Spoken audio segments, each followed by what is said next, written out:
Bismillah. Assalamualaikum warahmatullahi wabarakatuh. Alhamdulillah dan katsiran thayyiban mubarakan fihi kama yuhibbu rabbuna wa yarda. Asyhadu an la ilaha illallah wahdahu la syarika lah wa asyhadu anna Muhammadan abduhu wa rasuluh. Allahumma shalli ala Muhammad wa ala ali Muhammad. Alhamdulillahilladzi bi ni'matihi tatimmus shalihat. Alhamdulillah kita bertemu di malam hari ini. Insyaallah kita melanjutkan pelajaran kita di pertemuan yang ke-26. Terakhir kita bertemu di 16 Februari ya. Sebelumnya taqabbalallahu minna wa minkum. Semoga Allah menerima amal ibadah kita di bulan Ramadan yang lalu, dan mudah-mudahan kita masih terus diberikan rasa istiqomah, kemudahan di dalam belajar ya, dan juga membuktikan bahwa amalan-amalan kita itu layak ya untuk diterima oleh Allah Subhanahu wa taala dari amalan-amalan di bulan Ramadan yang lalu. Ya. Kata para ulama ya, di antara yang kaidah ya, atau para ulama banyak mengatakan inna min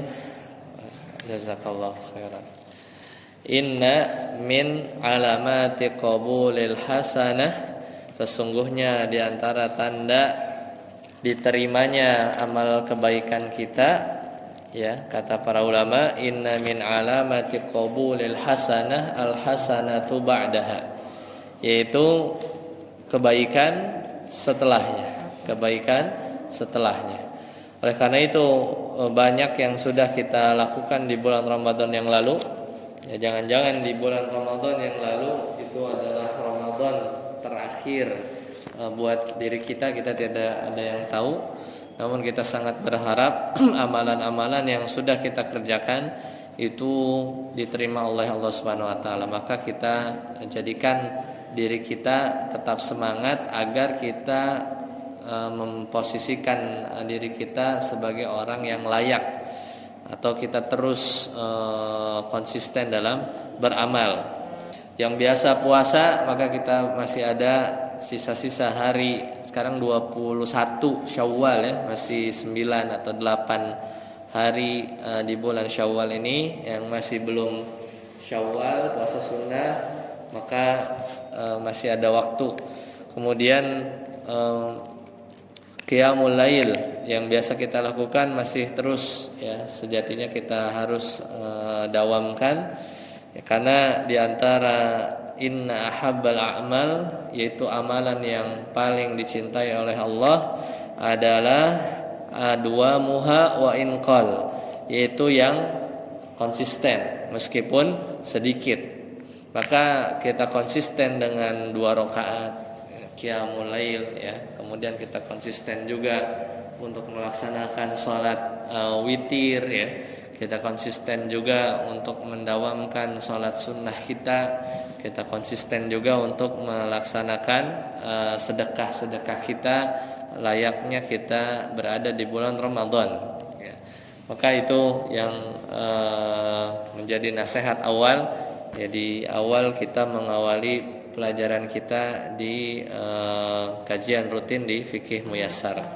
Allah Ta'ala berfirman di surat An-Nahl, Allah Ta'ala berfirman, a'udzu billahi minasyaitonir rajim, wa la takunu kallati naqadat ghazlaha. Maka janganlah kamu seperti seorang perempuan yang dia menguraikan benangnya yang sudah dipintal kuat. Ya, mimba di kuwatin ankasa. Jadi seolah kita sudah rajin ya di bulan Ramadan. Ya, ibadah kita sudah pol-polan di bulan Ramadan, maka selepas Syawal seolah seperti di surat An-Nahl ya, ayat 92, janganlah kita seperti wanita yang mengurai kembali rambutnya yang setelah dikepang itu. Dibuyar lagi ya amalan kita. Ya, itu Allah memberikan amsal, yaitu perumpamaan agar kita tidak seperti itu. Makanya ibadah, termasuk ibadah juga adalah ngaji ya. Kita menuntut ilmu itu tidak mengenal batasan waktu, dan jangan kita menjadi hamba Ramadhaniyun. Ramadhaniyun itu hamba yang kalau rajin cuman di bulan Ramadan, tapi kita berharap menjadi hamba Rabbani ya. Rabbani itu hamba yang senantiasa beribadah kepada Rabb, bukan Ramadhaniyun. Jadi jadilah hamba Rabbani ya, hamba Rabbaniyun, yaitu kita senantiasa ibadah, tidak kenal waktu. Tidak kenal waktu dan tidak kenal tempat ya. Karena Allah Ta'ala Rasulullah SAW bersabda, ittaqullaha, bertakwalah kepada Allah, haitsuma kunta, di mana kamu berada, mau di bulan Ramadan, Syawal, Muharram, Safar ya. Wa atbi sayyi'ata alhasanata tamhuha, dan iringilah perbuatan buruk dengan perbuatan baik, tamhuha, maka dia akan menghilangkan perbuatan buruk tersebut. Wa khaliqin nasi bi khuluqin hasan, dan pergaulilah manusia dengan akhlak yang baik. Dan Allah Ta'ala berfirman di surat Al-Hijr ayat 99, Allah Ta'ala berfirman, wa'bud, ya beribadalah engkau, wa'bud rabbaka, beribadalah engkau kepada Rabbmu, sampai kapan? Hatta ya'tiyakal yakin, sampai al-yakin. Kata para ulama, al-yakin maknanya al-maut ya, sampai kita wafat ya. Jadi sepanjang waktu, sepanjang tahun ya, mudah-mudahan Allah masih berikan kesempatan kepada kita untuk bertemu di Ramadan yang akan datang ya. Ya. Karena seperti di awal waktu bulan Februari ya, sempat kita bahas, orang yang meninggal lewat satu Ramadan itu kalau dia masuk surga jaraknya bagaikan langit dan bumi, ketinggalan satu Ramadan saja ya. Makanya kita berusaha ya sekuat tenaga untuk senantiasa beramal. Baik, kembali ke pembahasan kita ya, kita ulang sedikit ya. Jadi sekarang pertemuan ke-26 ya. Jadi terakhir itu kita sudah bahas salat khusuf, gerhana, salat jenazah, dan sedikit awal kita masuk ke kitabuz zakah ya, kitabuz zakat. Jadi kemarin kita sudah berhenti di kitab zakat. Nah, sekarang kita mungkin ulang sedikit ya. Kita masuk di kitabuz zakat. Nah, kata penulis, yaitu kumpulan para ulama yang membuat al-fiqhu al-muyassar, ini bab yang ketiga, yaitu kitabuz zakah, yaitu tentang zakat. Zakat ini sebenarnya umum ya, bukan hanya zakatul fitr saja, yaitu zakat yang kemarin kita keluarkan, namun ini zakatul mal, zakat secara umum yang lebih luas lagi pembahasannya. Ya, itu kita sudah lihat ya kemarin, yaitu tentang bab zakat ini. Nah, kemarin kita sudah bagian pertama, definisi zakat kita sudah tahu ya. Zakat itu artinya tumbuh. Fungsinya untuk apa? Mensucikan. Fungsinya untuk mensucikan hamba. Kemudian ini wajib ya bagi orang Islam dan salah satu dari rukun Islam. Bahkan kemarin hukum bagi orang yang mengingkari zakat di zaman Abu Bakar As-Siddiq itu diperangi ya, jadi rukun Islam yang syahadat, salat, zakat. Zakat ini sebenarnya zakatul mal ya, lebih ke arah itu ya, meskipun sini juga dibahas tentang zakatul fitr yang waktu Ramadan bulan lalu kita sudah menunaikannya.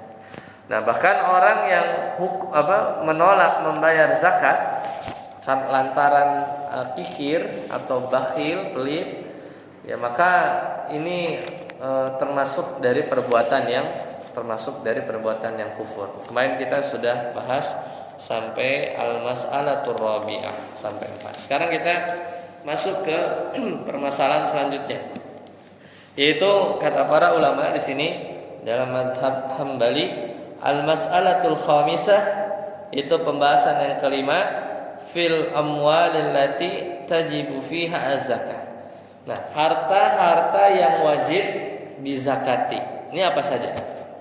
Yang pertama, bahimatul an'am, hewan ternak.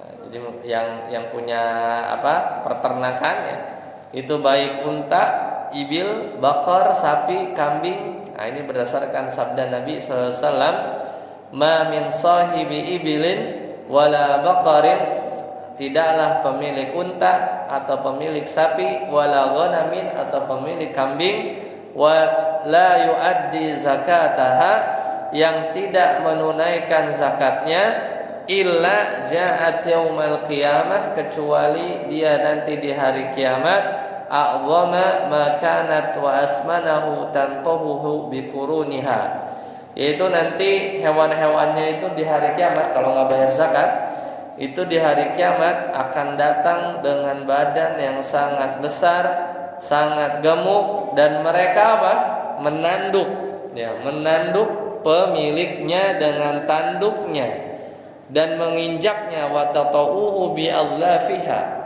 Jadi dia kalau nggak dizakatin, di antara azab di hari kiamat itu nanti dia hewannya akan jadi besar, gemuk, dan mereka menanduk pemiliknya dengan tanduknya, menginjak-injaknya dengan kakinya. Kullama nafidat ukhraha adat alaihi ulaha. Maka setiap kali yang paling terakhir, mungkin ada ratusan unta, ratusan kambing, ratusan sapi ya, sampai kambing terakhir selesai menanduk, selesai menginjak-injak, maka balik lagi yang pertama ya, maka balik lagi ya, adat alaihi ulaha, maka balik lagi dari kambing nomor 1 ya, unta nomor 1 ya, sapi nomor 1, hatta yuqda bainan nas, sampai ditetapkan keputusan Allah di antara manusia. Berarti lama nih, sampai sampai ditegakkan keputusan Allah di antara manusia. Ini sambil nunggu, sambil diazab. Nah ini makanya karena di antara dosa besar, berarti ya, dosa besar ketika seorang tidak membayar zakat, karena diancam dengan azab yang pedih ya di hari kiamat. Kemudian harta yang wajib dizakati yang kedua adalah emas, az-zahabu wal fiddah, yaitu emas dan perak. Ini juga sesuatu yang perlu dizakati. Kemudian yang ketiga adalah ya harta perniagaan, yaitu semua barang yang disiapkan untuk jual beli ya, dengan tujuan agar meraih laba. Nah, ini kata Allah Ta'ala dalam surat Al-Baqarah, ya ayyuhalladzina amanu anfiqu min thayyibati ma kasabtum. Wahai orang-orang yang beriman, maka nafkahilah di jalan Allah sebagian dari hasil usaha kalian yang baik. Maka di mazhab Hambali ya, di antara zakat, harta yang wajib zakat adalah harta perniagaan. Kemudian yang keempat, al-hubub was samar, yaitu biji-bijian dan buah-buahan.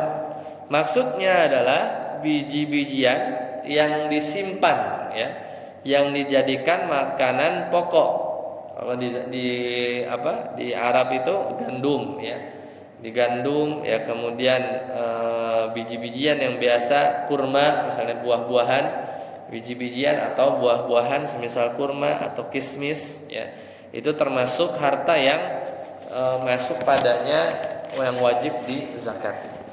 Kemudian yang kelima adalah al-mu'adan war-rikas, yaitu barang tambang atau rikas. Rikas ini ya barang tambang ya, segala yang keluar dari bumi ya, yang diciptakan tanpa ada pihak yang menanamnya ya. Nah, misalnya kayak emas ya, atau tembaga, perak, itu kan sudah Allah berikan ya, ada di bumi ini, termasuk yang wajib dizakati. Kalau rikas itu barang timbunan orang, makanya rikas ini istilahnya bahasa kita harta karun ya. yang ditimbun, yang ditemukan di tanah ya dari harta timbunan orang-orang terdahulu. Maka ini juga termasuk harta yang wajib dizakati. Ya, itu adalah beberapa harta yang wajib dizakati. Kemudian al-mas'alatus sadisah, itu bagian yang ke-6. Fil hikmati min ijabi zakah wa ala man tajibu syurutu wujubiha. Yaitu hikmah diwajibkannya zakat dan atas siapa dia diwajibkan syarat wajib zakat tersebut. Ya, di antara hikmah yang pertama, ya, kenapa ada zakat seperti ini? Yaitu kata penulis ya di sini disebutkan tathhirul mali wa tanmiyatihi, yaitu untuk membersihkan dan menumbuhkan harta. Jadi wa ihlalul barakah, dan menghadirkan keberkahan. Nah, itu sejatinya hikmah dari zakat ya, dari zakat. Karena sejatinya dari harta kita, ketika misalnya katakanlah zakatul mal ya, sudah haul 1 tahun, Ramadan ketemu Ramadan misalnya, kemudian sudah nisab juga, yaitu sekadar nisab emas misalnya, maka di situ sebenarnya sudah ada hak dari orang lain atau mustahik. Ya. Maka sebenarnya ada hak orang lain di situ yang harus kita tunaikan. Kemudian hikmah yang kedua adalah tathhirul muzakki, yaitu membersihkan muzakki, yaitu yang memberi zakat. Dari apa? Kalau tadi dari hartanya, keberkahan yang akan datang. Tapi yang kedua ini adalah membersihkan muzakki, yaitu yang memberi zakat, dari sifat-sifat apa? Kikir. Ya, kita mau nggak mau mungkin berat ketika kita mengeluarkan zakat. Maka kita akan latihan ya untuk mengurangi sifat kikir, mengurangi sifat bakhil ya, dari kebiasaan-kebiasaan yang tidak baik. Nah, kemudian hikmah yang lain adalah ya muwasatul fakiri wasadda hajatil ya muawazin ya, yaitu membahagiakan ya, melipur duka, membahagiakan dari fakir miskin, dan menutupi apa? Hajat ya, menutupi hajat dari orang-orang yang mungkin mendesak. Muawwazina wal baisina, atau orang-orang yang sulit ya, atau orang-orang yang mahrum. Mahrum itu adalah dia tuh sebenarnya nggak punya, fakir miskin, tapi dia itu nggak mau minta-minta ya. Ada orang yang semisal ini. Maka bagaimana dia dapat harta ya, karena dia fakir tapi dia menolak untuk meminta-minta, maka harga dirinya lebih tinggi. Maka kita menolong juga orang-orang yang mahrum ini. Tentu di sisi Allah lebih baik ya orang yang seperti ini. Fakir, ada yang fakir karena dia minta haknya. Ketika dia fakir, dia datang ke Baitul Mal atau Basnas ya, dia datang dalam rangka meminta haknya, maka itu sebenarnya tidak mengapa ya, secara syariat ya dibolehkan. Bahkan di pembahasan kitab tauhid ya, di pembahasan kitab tauhid di bab yang ke 55 kalau tidak salah, itu ada babun, yaitu larangan kita menolak orang yang meminta dengan menyebut nama Allah. Sampai ada bab ya, bab ke-55 atau 56, itu bab larangan ya menolak ya permintaan orang yang meminta dengan menyebut nama Allah. Misalnya ya fulan ya, atau demi Allah, atau as'aluka billah, aku meminta kepadamu dengan nama Allah, misalnya uangmu sekian. Ya, kalau ini rincian dari para ulama ya, karena ada larangan ya, larangan, dan ini termasuk pembahasan tauhid. Kalau dia sekali-kalinya minta ya, dia sekali-kalinya minta, kemudian dia mintanya hanya sekali dan dia menyebut nama Allah, maka bagi kita itu diwajibkan untuk kasih ya, kalau kita mampu ya, kalau kita mampu. Ya, adapun kalau dia memang berkali-kali, dan di sini di Indonesia jarang. Di Indonesia jarang. Di Arab itu banyak ya, peminta-minta itu ya karena mungkin dia belajar tauhid ya.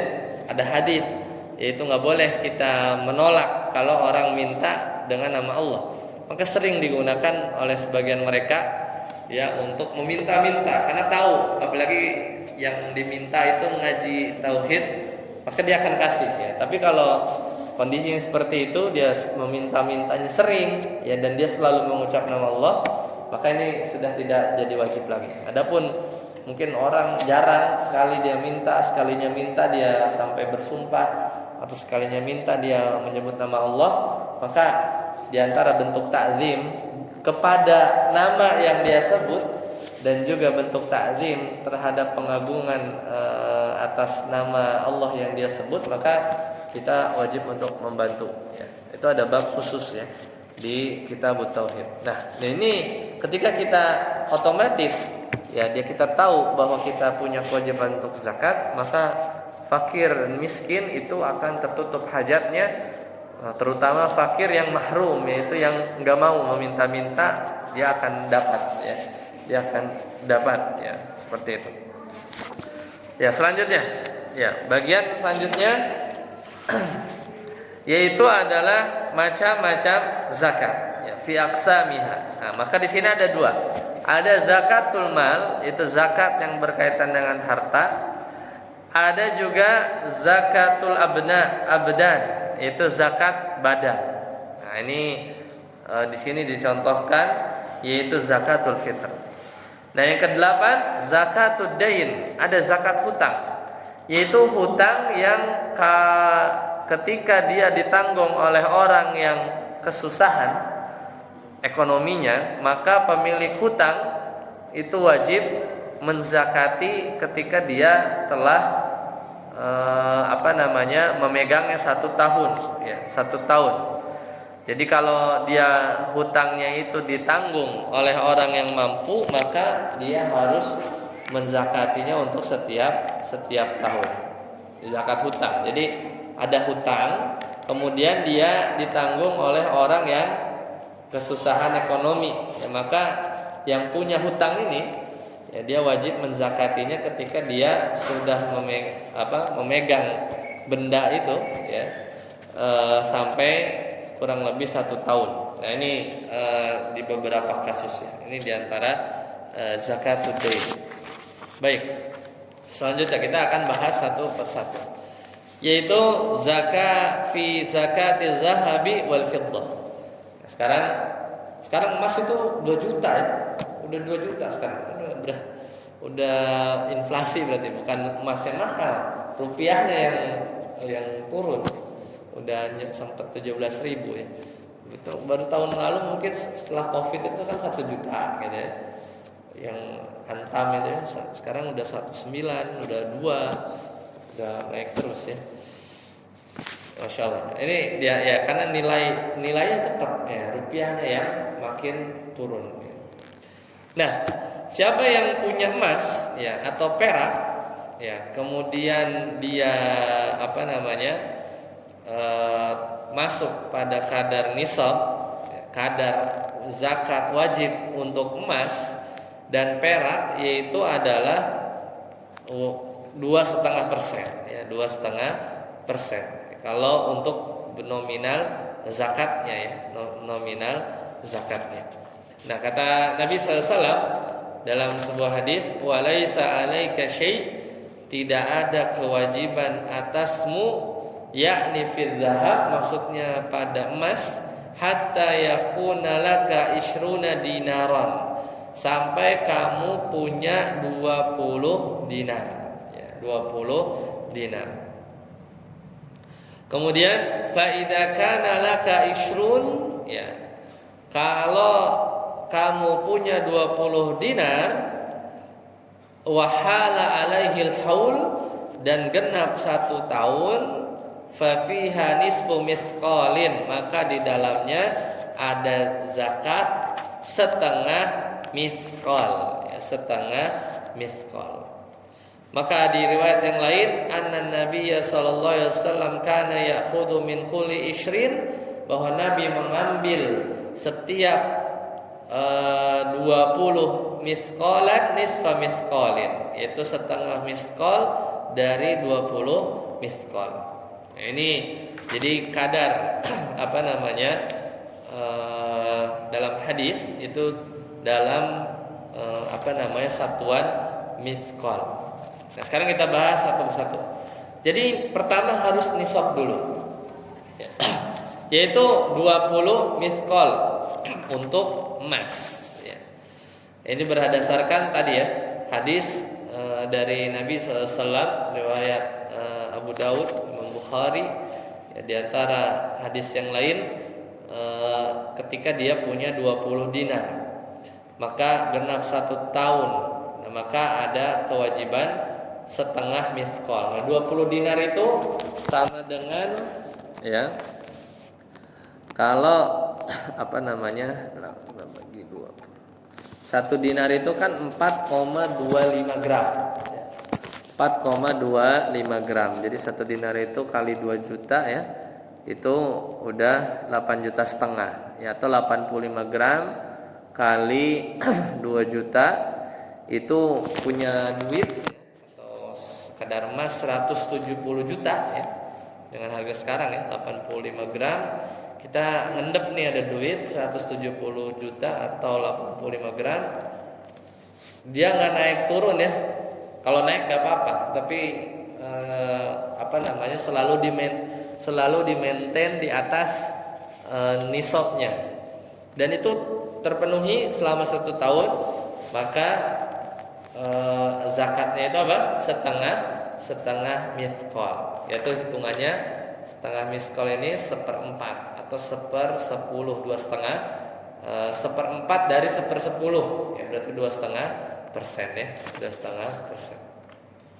Kalau perak ya sebagian perak Anda nggak tahu harganya berapa ya. Perak itu ada harganya. Itu sekitar 200 dirham ya. Jadi nisab perak itu 200 dirham dan nisab emas itu 85 gram. Maka zakat untuk perak itu 5 uqiyah. 1 uqiyah itu 40 dirham. Maka 5 uqiyah itu 200 dirham ya. Maka para ulama berijma nisab perak itu 200 dirham, sedangkan emas itu 20 misqal. Nah, itu syarat nisab.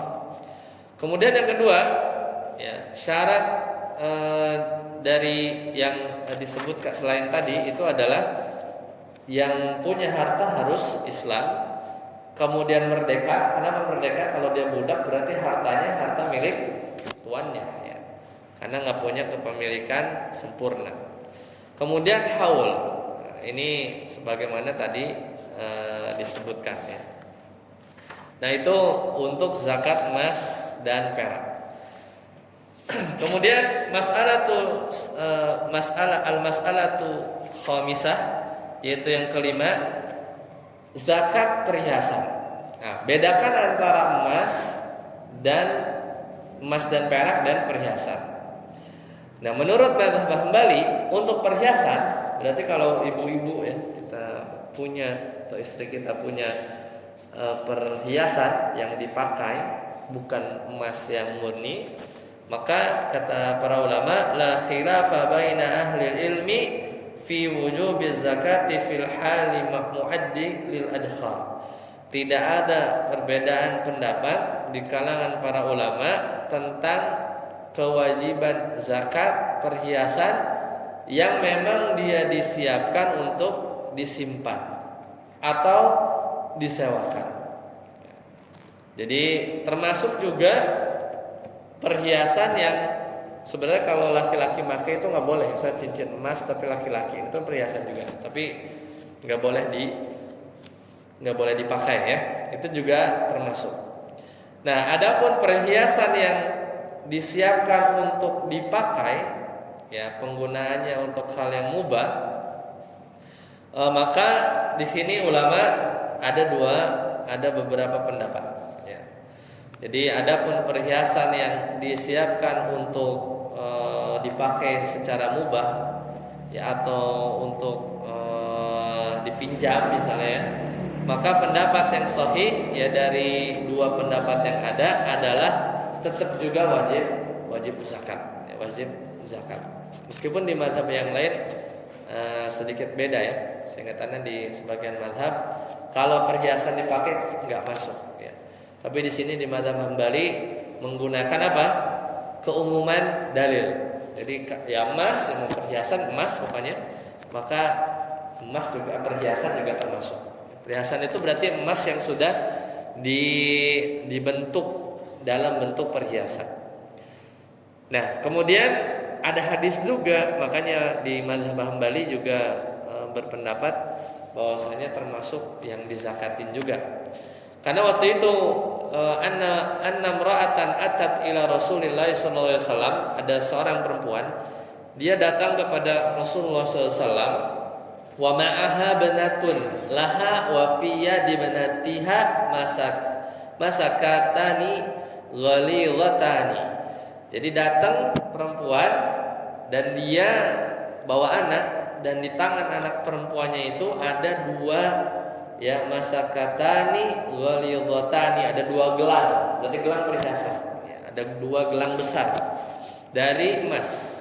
Faqala, kemudian beliau bertanya, atu addina zakata hadza, apakah kamu menunaikan zakat gelang ini? Qalat la, maka dari seorang perempuan itu berkata tidak.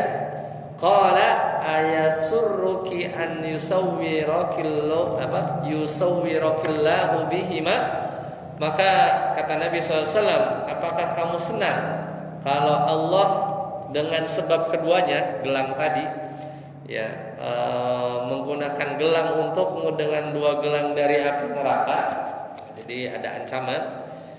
Maka fakhalat huma wa alqathuma ilan nabi, maka wanita tersebut melepaskan keduanya dan memberikan keduanya kepada Nabi. Nah, ini salah satu dalil yang digunakan di mazhab Hambali. Nah, yang ketiga ya, kenapa juga wajib? Karena pendapat yang mewajibkan zakat perhiasan ini lebih hati-hati. Ya, karena ada sebagian pendapat bahwa perhiasan itu nggak masuk, ya, perhiasan itu tidak masuk. Tapi mengambil pendapat yang masuk, ya maka kita bisa keluarkan zakat dari dia anggapnya emas ya, anggapnya emas. Nah, selanjutnya ini zakat harta ya, al-mas'alatu as-sadisah fi zakati urudit tijarah, yaitu hasil perdagangan. Maka untuk barang-barang ya perdagangan ya, dia adalah harta yang wajib dizakati. Maka syarat wajib zakatnya itu diantaranya adalah an yamlikaha bi fi'lihi kasyura. Ya, jadi harta atau proses memiliki harta perdagangan tadi itu dengan jalan yang dari usahanya sendiri ya. Wa qabulil hadiyah, atau bisa jadi dia mendapatkan hadiah, atau fala yadkhulu fi dzalikal irthi wa nahwihi, maka enggak masuk ya. Jadi dimaksud harta perdagangan atau sesuatu yang disiapkan oleh seorang muslim untuk dijual beli ya, dari jenis apapun ya. Jadi bukan jadi mendapatkannya itu dengan jalan usahanya sendiri ya, atau membeli sesuatu atau menerima hadiah. Maka dengan syarat ini orang yang menerima warisan ya, orang yang menerima warisan atau yang semisalnya, atau menerima sesuatu yang didapatkan secara paksa, dikasih tapi dipaksa, maka ini nggak masuk ya. Maka ini tidak termasuk zakat yang model ini.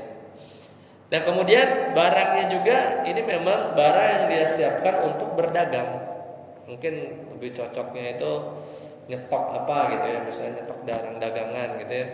Nah, ini ada zakatnya. Nah, kemudian lagi-lagi dengan syarat apa?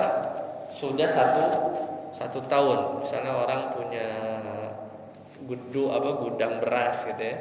Maka ini harta perdagangan yang wajib diberikan diambil zakatnya ya.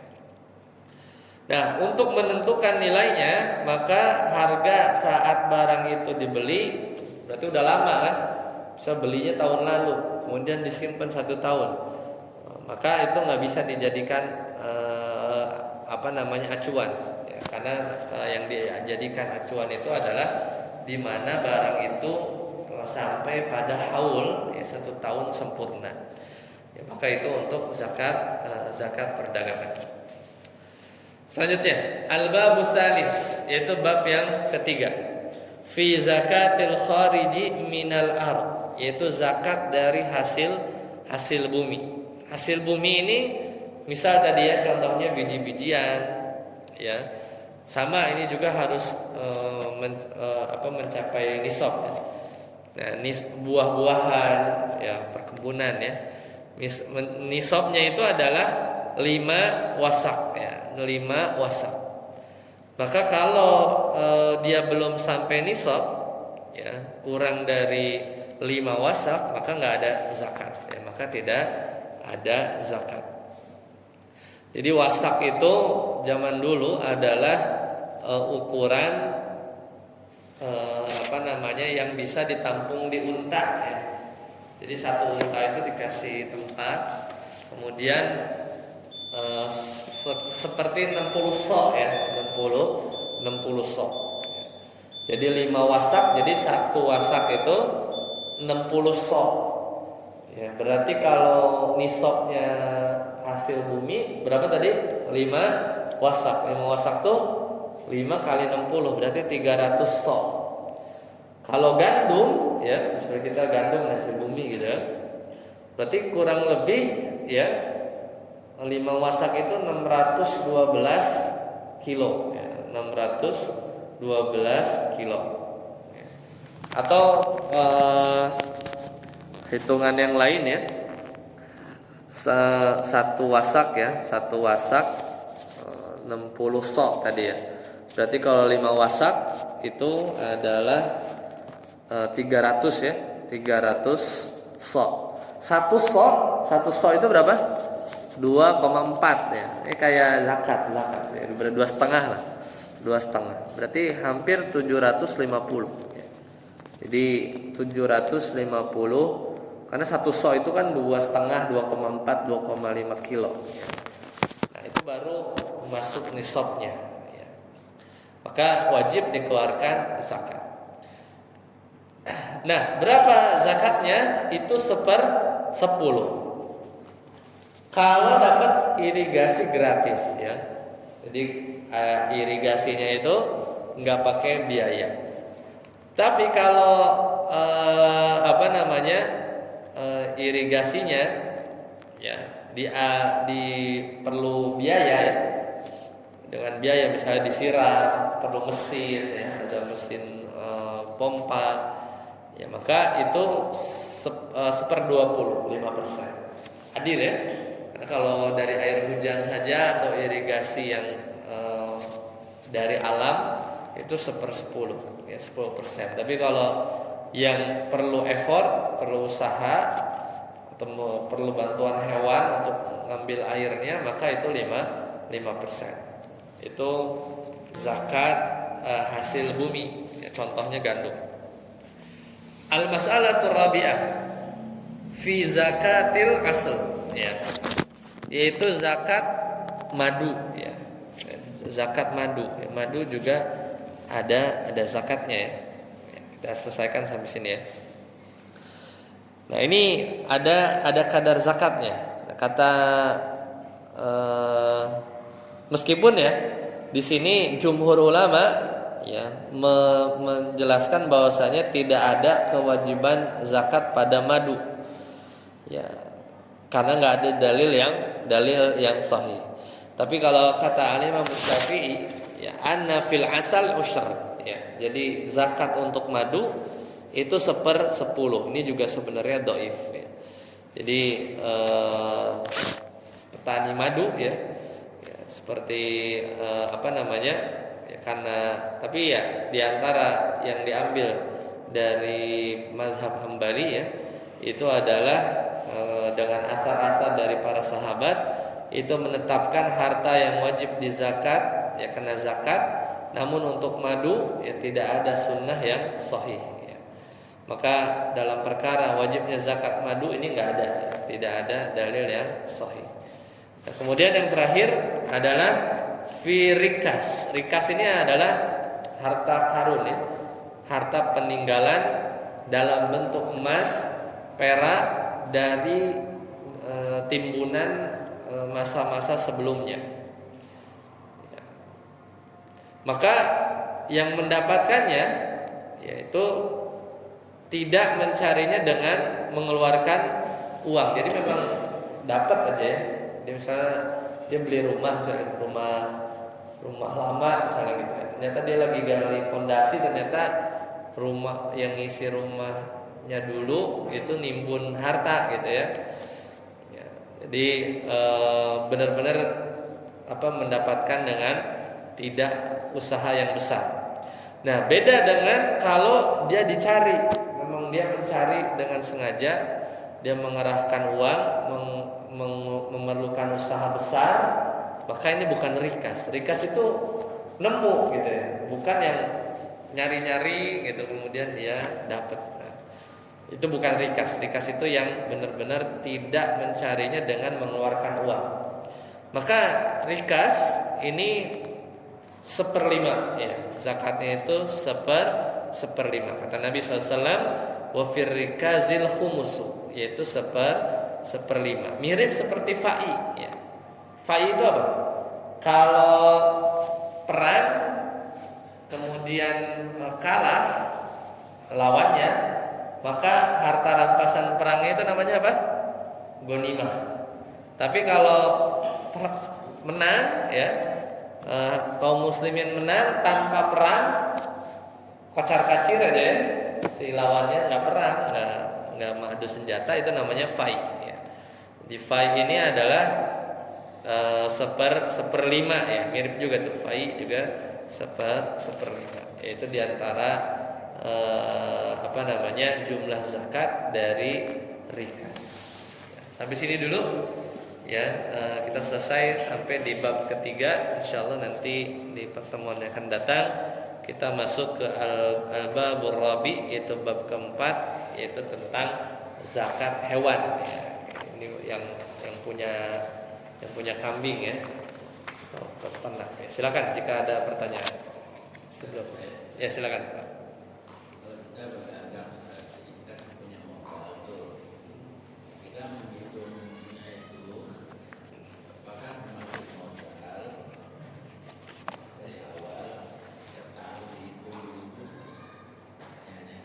Di luar modal. Di luar modal. Ya jadi ketika hitungannya itu modal yang, karena dia kan modal akan terus berputar kan, akan terus berputar. Ya jadi di luar modal seperti itu. Ada lagi? Modal kan juga setiap tahun bisa bertambah kan? Dari penghasilan itu dimasukkan di harus ada pencatatan. Oh iya betul. Harus harus itu ada pembukuan sebenarnya. Ya meskipun nanti Anda cek lagi ya, kalau dianya selama 1 tahun itu full ya, nanti Anda cek lagi ya, cek lagi apakah masuk atau tidak ya, untuk kasus yang seperti itu. Wallahu a'lam bishawab. Nanti Anda pastikan lagi. Ada lagi? Silakan. Ya. Ya betul. Perak enggak? Untuk memakainya ya. Tapi kalau punyanya enggak masalah. Kalau kita punya lahan misalnya, punya lahan, atau di dalamnya ditemukan ada misalnya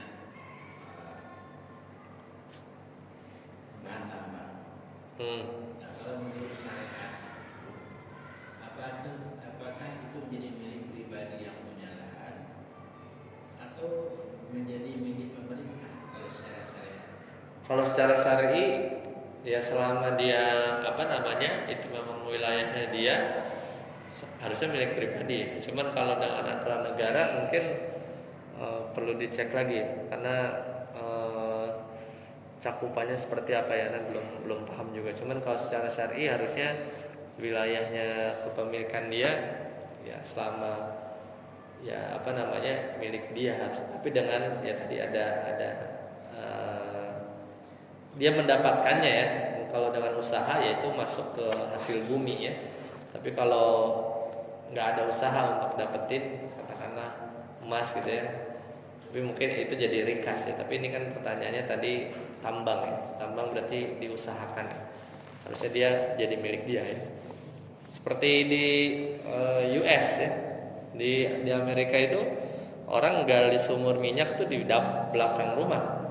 Maka nanti ya udah dia jual, bisa dia jual gitu, ngebor. Makanya yang beli pompa minyak itu bukan perusahaan minyak tapi kepala rumah tangga ya, dia punya sumur ya dia konsensus gitu.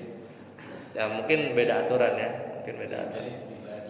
Iya, kalau di US, di Texas, di Houston itu ya dia punya halaman belakang gitu ya. Ya dia nyewa alat bor gitu ya. Dia ambil dia beli pompanya, dijual, dia punya tangki, dia jual. Udah itu wilayah saya, lapangan minyaknya dia gitu, kecil gitu. Seperti itu. Itu ya karena kepemilikan seperti itu. Baik, sampai sini dulu, semoga bermanfaat. Nanti kita lanjutkan lagi di zakat hewan ternak. Sampai sini, subhanallah wa bihamdika, asyhadu an la ilaha illa anta, astaghfiruka wa atubu ilaik. Assalamualaikum warahmatullahi wabarakatuh.